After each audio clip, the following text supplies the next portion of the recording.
Hello, welcome back to the reading of the poem of the Man God, written by Maria Valtorta, Volume 4, Chapter 518, Part 2. Going to Tekoah, Old Elianna. He is not, but do not create occasions of remorse for yourself. You did not act out of malice, so you are not guilty, I tell you. Are you really sure? Or are you saying so to console me? I am telling you because it is the truth. Do not think of the past any more, Thomas. It does not help to eradicate it. That's easily said, but just think, if because of me some misfortune should befall the Master, I am sick at heart and full of suspicion. I am a sinner because I am judging a companion, and my judgment is not merciful. And I am a sinner because I should believe the words of the Master. He excuses Judas. Do you believe your brother? In everything except that. But don't be distressed. We have all the same thought. Also Peter, who is so worried, strives to think well of that man. And Andrew, who is meeker than a little lamb. And Matthew, the only one among us who does not feel disgust for any sinner. And also the so loving and pure John, who is so lucky that he need not fear evil or vice, because he is so full of charity and purity that he has no room for anything else. And my brother has it too. I mean Jesus. He certainly has other thoughts as well, and thus sees the necessity of keeping Judas until every attempt to make him good becomes vain. Yes, but what will happen in the end? Briefly, you understand without me telling you, how far will he go? I don't know. Perhaps he will leave us. Perhaps he will stay, waiting to see who is stronger in the struggle, Jesus or the Hebrew world. Nothing else? Do you not think that he is already serving two masters? That is certain. And are you not afraid that he may serve the more numerous group in order to cause complete damage to the Master? No, I am not. I do not love him, but I cannot believe that he, at least not for the time being. I would certainly be afraid of that if one day the crowd stopped supporting the Master. If instead a public acclamation should consecrate him king and our leader, I am sure that Judas would abandon everybody for him. He is an exploiter. May God check him and protect Jesus and us all. The two realize that they have slackened their paces, and that they have been left far behind their companions, and without speaking any more, they begin to walk fast to join them. What have you been doing? Asks Matthew. The Master wanted you. Thomas and Thaddeus proceed quickly to go to Jesus. Of what were you speaking? Between yourselves, asks Jesus, staring at them. The two look at each other. Should they tell him? Should they not? Sincerity wins. Of Judas, they say together. I knew, but I wanted to put your sincerity to the test. You would have distressed me if you had lied. But do not speak any more about him, and particularly in that manner. There are so many good things about which you can speak. Why always debase oneself to consider what is very nay, too material? Isaiah says, trust no more in man. He has but a breath in his nostrils. I say to you, stop analyzing that man and take care of his spirit. The animal that is in him, his monster, must not attract your attention and your judgment, but love his spirit with sorrowful, active love. Free him from the monster that is detaining him. You do not know. He turns round to call the other 7.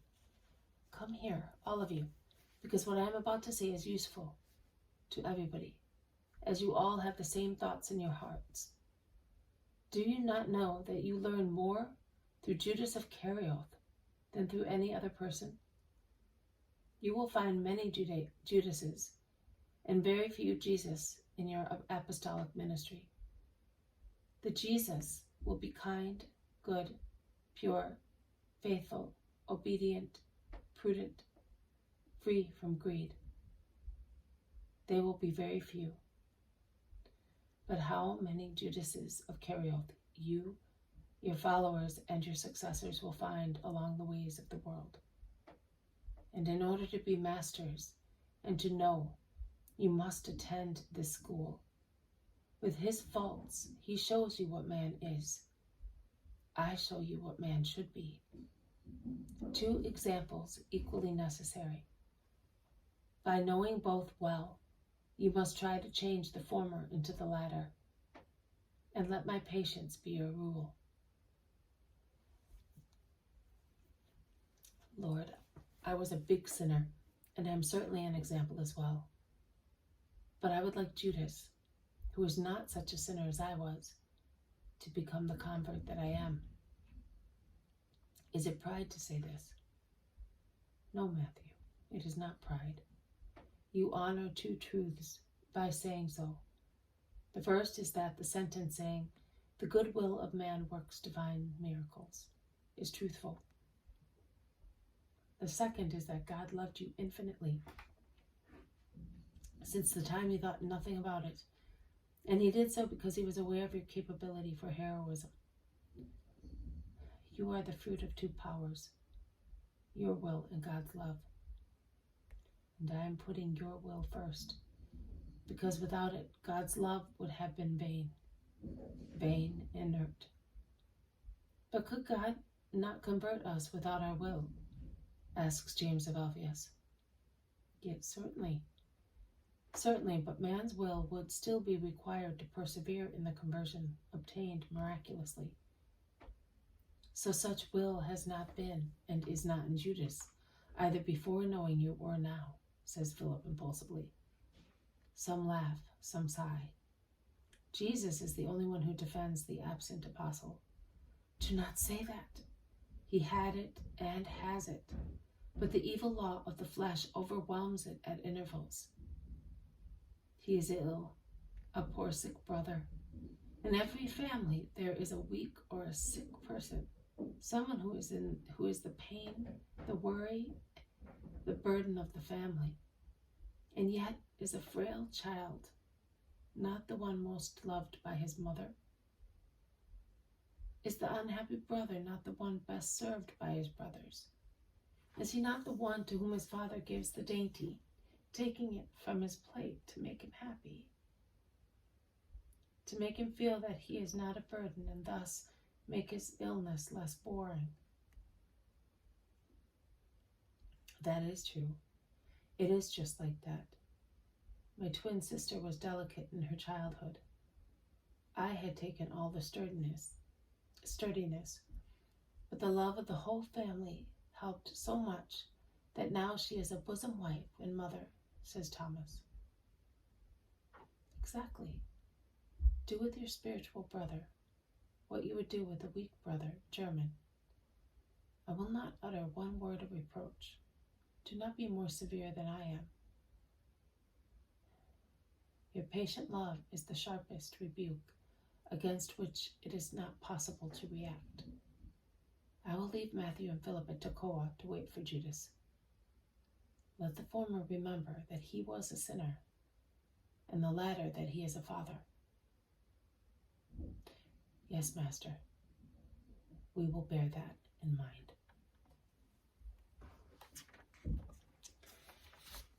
This has been a reading from the poem The Man God, written by Maria Valtorta, Volume 4, Chapter 518, Part 2, Going to Tekoah, Old Elianna.